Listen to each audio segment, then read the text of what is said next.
All right, man. We have with us CJ Goodwin, the reserve cornerback for the Atlanta Falcons. He's going to talk with us about his career. He's going to talk with us about the Falcons as they are set to square off against the Seattle Seahawks this week. Now, CJ, I want to welcome you first to the show. I know you've had a little bit of an unorthodox entry in the NFL. You played basketball, you played football, you played at multiple colleges. You've made the transition from wide receiver to cornerback. Could you give and share with our listeners a little bit about your sort of origin story? Oh, yeah, of course, man. Yeah, it has been a crazy ride. I started out playing basketball at D3 college in West Virginia. For 2 years, I played, left there, transferred to another school, just played just intramural sports for 2 years. And my senior year there, I was playing intramural basketball, and the football coach seen I actually dunked on the football coach, the head football coach, and he told me to come off of football. Yeah, it was crazy. And then played there for a year. Then I graduated, had another year as ability.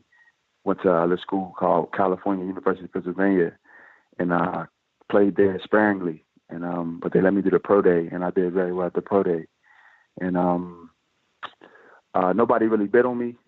After that, for a while, I was getting phone calls, but I worked for the Steelers Hall of Famer. He was a cornerback, Mel Blount, and he made a call to the Steelers for me and to get a workout. They gave me a workout, and they signed me a week later. And it's been a wild ride ever since. And I was in Pittsburgh for a year on the practice squad as a receiver. Then I didn't make the team my second year there. Falcons picked me up week 8 of last year as a receiver. I played receiver for I want to say the remainder of the year until week 17.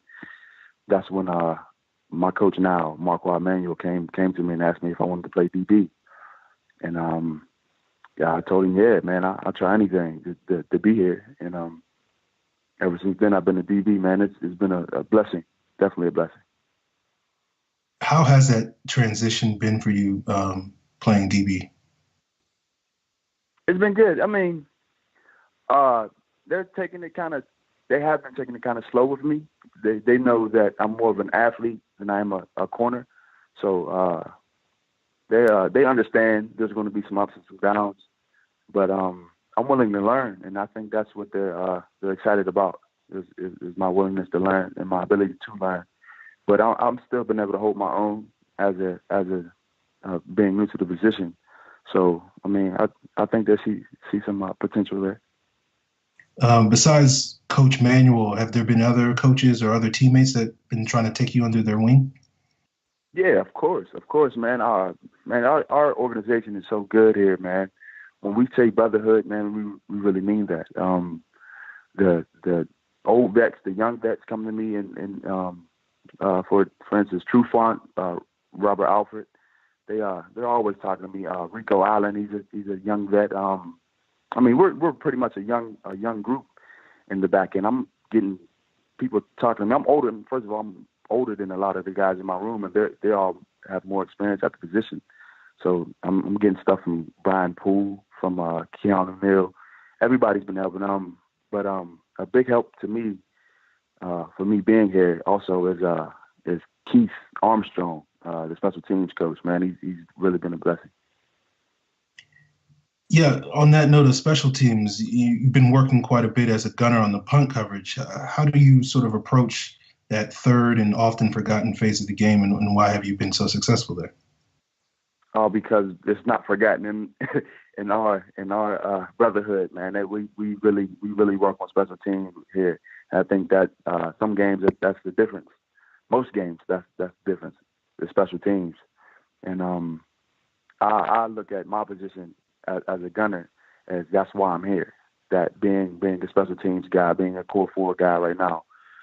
So I have to go out there and give it my all every time I'm out there, and I've been doing pretty well. So I mean, it's been pretty fortunate.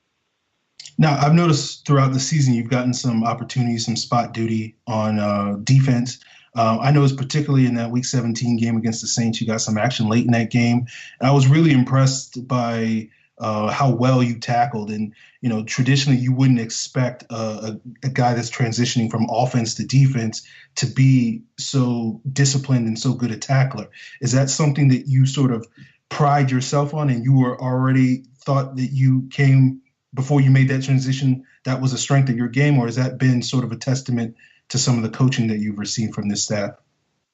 It's been both. Been both. I mean, my coach, McQuarrie Manuel, has been working with me nonstop. We call it Plan D here. He's been working with me nonstop every, I want to say, Wednesday, Thursday, on tackling. But I looked at myself, and I know that my transition. I know everybody has been looking at me like, oh, he's coming from wide receiver to corner. He's soft. He don't want to tackle. So I always had that chip on my shoulder. So I think it's been a combination of both. Okay. Now, I do got to ask you about this upcoming game. Falcons coming off a bye. We had a listener, they heard that you were going to be on the show tonight, and they sent a question. Basically, their question was, do you have enough speed to neutralize some of these fast Seahawk receivers like Paul Richardson and whatnot? Do we have enough speed? Do you in particular? Do you feel like you can handle the speed that the Seahawks are bringing?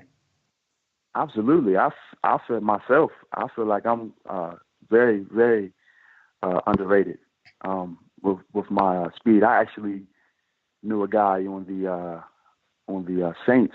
He told me their scouting report, like after the game, whatever. He was like, "Yeah, man, they had you scouted as a 4.7," and that kind of like. He told me this the first time we played the Saints, and ever since then, I've just been trying to run past people because I've never run anything over. You know what I'm saying? Like nothing even close to a 4.7. So I'm like, man, is this what the league is looking at me as, a 4.7 guy? So that's part of the reason I didn't get picked up, But yeah, I think like I have a lot of confidence in myself. I think that's key in this league. You have to believe in yourself more than anybody else believing in you. Yeah, CJ, well, I'd never question your speed. I always thought, with your size, your length, your speed, you have like the perfect athletic profile for that, making the transition to cornerback in this scheme, given how big and physical they want their cornerbacks. You've shown it in run support. You've been able to get your hands on some passes, break up passes. I think the sky is the limit for your potential, and it's nice to hear that, you are feeling confident with your development so far. I appreciate it, man. Thank you. It means a lot. Now, you mentioned earlier about your basketball playing skills. I do have to wonder, are you the best basketball player on the Falcons right now? Could you win a one-on-one tournament? Hands down. No, we got some athletes over here, man. I'm not even gonna lie. Eric Weems is one of the best basketball players. I played with a couple of the guys, man. I mean, I think if you're an NFL player, like, and you have the ability to move, you can play basketball. Like, I mean, these dudes are freak athletes, So, but I think hands down, because my experience and my skill level, I can play. I'm really not the best shooter, but I can get to the basket on anybody. So okay. Yeah, I think I'm the best player. I'm curious if you had to, you're playing a game of pickup. Who the other four guys you want to run with you? Oh, okay, all right. I'm definitely picking Wings, man. He's a competitor. Who else did I see? I seen. I got to pick the tree, man. Got to pick him. He's just tall. Toilolo. I don't know if he can hoop. It just seems like he's huge. You just want him to stand under the basket and just... Yeah, just stand under there. Just stand over there. You'll be my power forward. Schrader, my center. He can hoop. I've seen him. He can hoop. Who's that? That's three. That's four of us, right? Yeah. And I pick Hardy, man. I like Hardy's game. I've seen him play, too. He can play. He's smooth. Okay. All right. Sounds good. I thought you might pick Julio just because he's this all-world athlete. And, he's a freak. He's a freak. Listen, everybody knows Julio's a freak athlete, man. I just can't pick him. I don't want him to get hurt. I got you. Have him come off the bench as the sixth man. I got you. Yeah. Well, we need him in football. I do want to ask you about this upcoming game. With the team coming off a bye. Everybody's well rested. It sounds like all the reports are saying, everybody's practicing. From your perspective inside the locker room, do you feel like the team is in a good place and ready to go this week? Man, like I said, our brotherhood is second to none, man. Our defense, we feel like we're underrated, man. We're going to come out here and show what we can do. our offense speaks for itself. So I mean, and we're having fun, man. We're having fun. I think that's the most important part. It's week 18, 19, and we're still having fun. Like we like going into work every day. So I think that speaks for itself, man. We'll see come Saturday how it all works out, how it pans out. All right. Last question I got for you, CJ. You talked about the brotherhood. You know, we've heard a lot about the brotherhood this year, and it's been leading to the Falcons' success. Where did that term come from? Is that from the coaching staff? Is that something that, you know, was built up among the players and sort of filtered up to the coaching staff and just as an organization as a whole? I actually don't remember. I just remember somebody saying it, man, and like a week later, I really felt it. Uh-huh. You know, because it wasn't, maybe somebody said it last year, I don't know, but I didn't really feel it. You know what I'm saying? Because I'm more reserved, like when I don't know anybody. But this year, I knew mostly everybody. Everybody was here last year, and somebody said it. I really didn't notice it until who was it? Pat DeMarco. He said brother ship one time in the locker room after we won a game. He was like, brother ship on 3. We was like, man, what is he talking about? But I know we've been saying brotherhood before that, but he messed it up, and that's when I could really feel it. I was like, man, this is a real, like, we all like each other, man.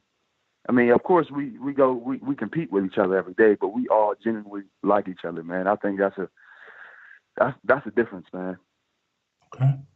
Well, CJ, we appreciate you coming on and sharing your thoughts and sharing your story. Obviously, you know, good luck this weekend. Hope you guys take care of business. Is there anything that you want to plug or share with the listeners?